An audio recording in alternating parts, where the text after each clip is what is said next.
And then they dispersed even farther into all of the nations around Russia, what you now call the East Bloc.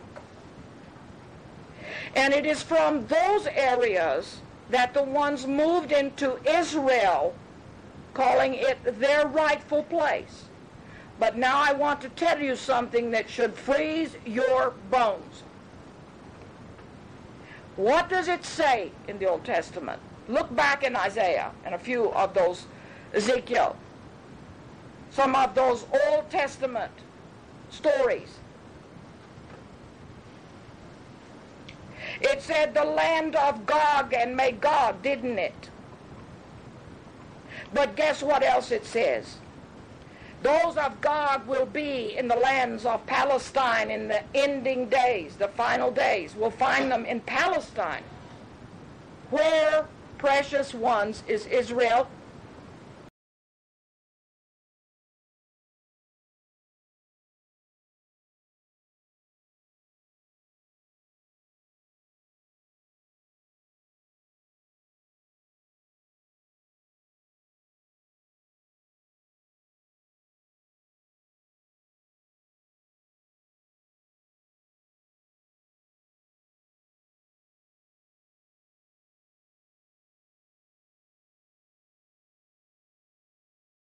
I presented the protocols to you from the elders of Zion because they are the most succinctly written plan of the taking control of your world.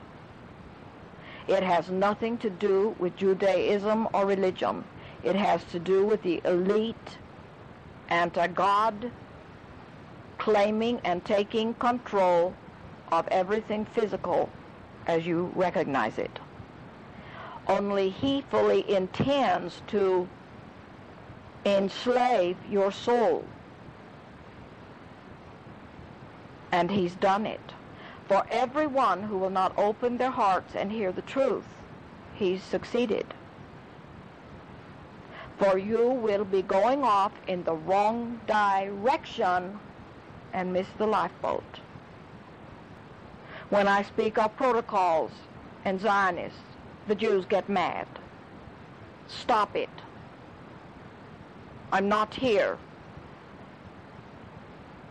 on the basis of creed and color. I'm here with truth. And this truth can give you freedom. You will not be forced, you will not be coerced. I will not beg. I can only plead with you to hear, because your hourglass is running out. And I know the way off there, off your place. And except through the teachings as sent forth from God, shall ye enter in.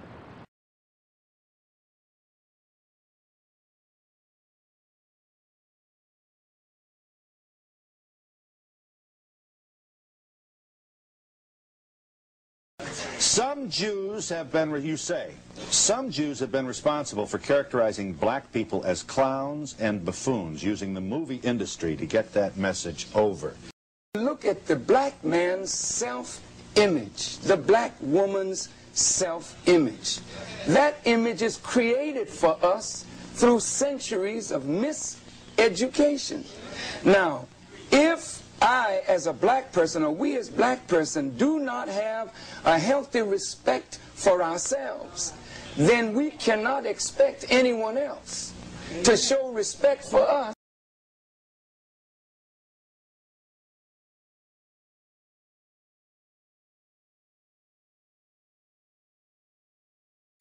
And so there's a crime of omission and a crime of commission that robbed black people of a knowledge of self that would cause us to love ourselves and love one another. What I want people to know is that don't support the phonies.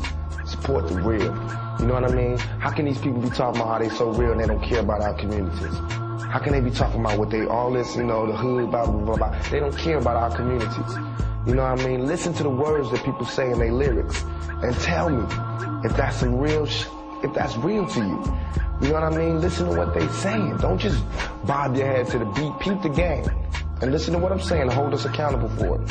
I am not thrilled to see not only Eddie Murphy, but there are many white comedians who use the same foul language and feed the American public as though the American public are human pigs who can only feel good when somebody is purveying filth and decadence over the radio, the television, and through the movies. And I think whether it's black or white, it is wrong, and it is bringing America down, down, down.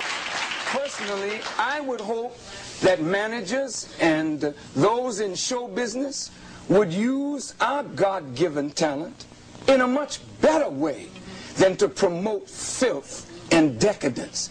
I think that America has too much of that, and again, she's in trouble because of it.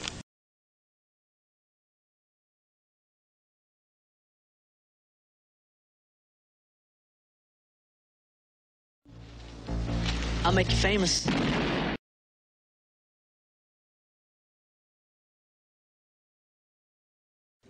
So let me ask you this. What is happening in Hollywood that a guy that tough will be on the street waving a gun, screaming, "They are trying to kill me"? Yeah. What's going on? Why is Dave Chappelle going to Africa? Why does Mariah Carey make a $100 million deal and take clothes off on TRL? A weak person cannot get to sit here and talk to you. Ain't no weak people talking to you. So what is happening in Hollywood? Nobody knows. The worst thing to call somebody is crazy, is dismissive.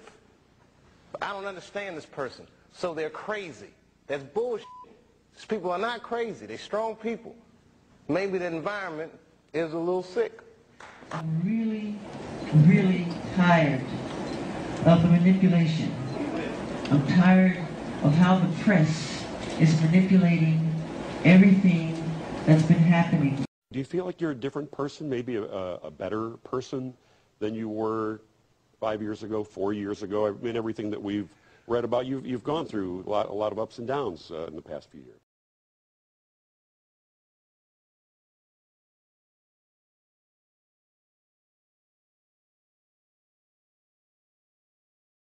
Do you think that the public will perceive you any differently after all that's been in the news about you? And the other place it may have come from is, as you know, a couple of years ago I released the film with Passion. Now, even before anyone saw a frame of film, for an entire year, I was subjected to a pretty brutal sort of public beating. And during the course of that, I think I probably had my rights violated in many different ways as an American, as an artist, as a Christian, just as a human being. But the leaders of several Jewish organizations launched a campaign arguing that Gibson had seeded the film with deliberately anti-Semitic images. And they warned that Gibson might be inciting a new wave of hatred, even violence against Jews. He says that never happened. The film came out, it was released, and you could have heard a pin drop, Even the crickets weren't chirping.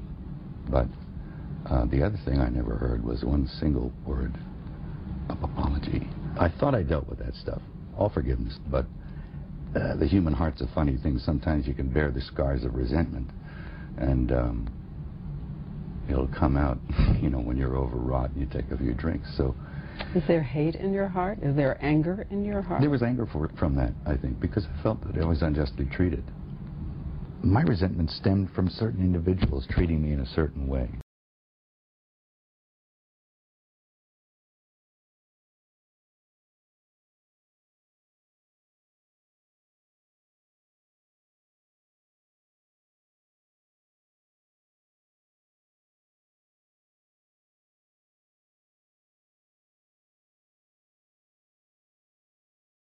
The drinking problems, referring to what's been called the anti-Semitic rant, referring all those things. You know what I'm talking about. Okay, so that's almost 4 years ago, dude. I mean, I've moved on.